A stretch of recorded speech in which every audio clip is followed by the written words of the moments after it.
That's the story of a gentleman I was golfing with one day. His name was Harvey, and I had been talking to him about his relationship with God and Jesus Christ, and I could tell on this particular day he was really under conviction. He was ready to accept Jesus Christ as his Savior.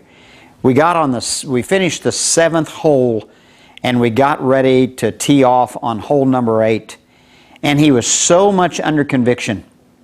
I just shut up. I said to him, Harvey, and I counted up the yardage on hole 8 and 9. I said, Harvey, you've got 740 yards to decide what you're going to do with Jesus Christ.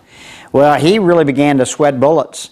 By the time we got to the 9th green, I could tell that he was so much under conviction. It was his turn to putt, and that's what happened.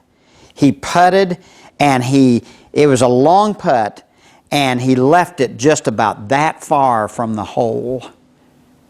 And I looked up at him and I said, Harvey, you don't want to miss heaven by that much.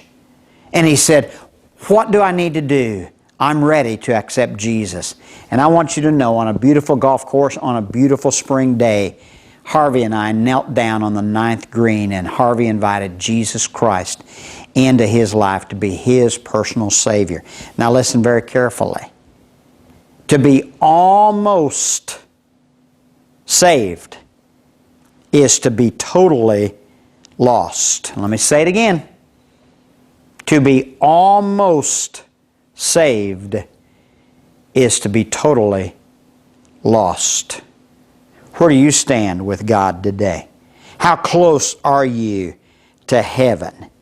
You want to make sure that you make it all the way. That's the way it was with King Agrippa when the Apostle Paul was standing before him. And it says in Acts chapter 26, Agrippa said to Paul, almost you persuade me to be a Christian.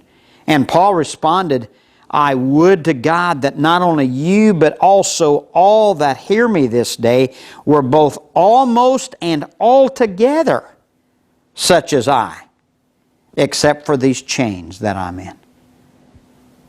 To be almost saved or almost a Christian is to be totally lost.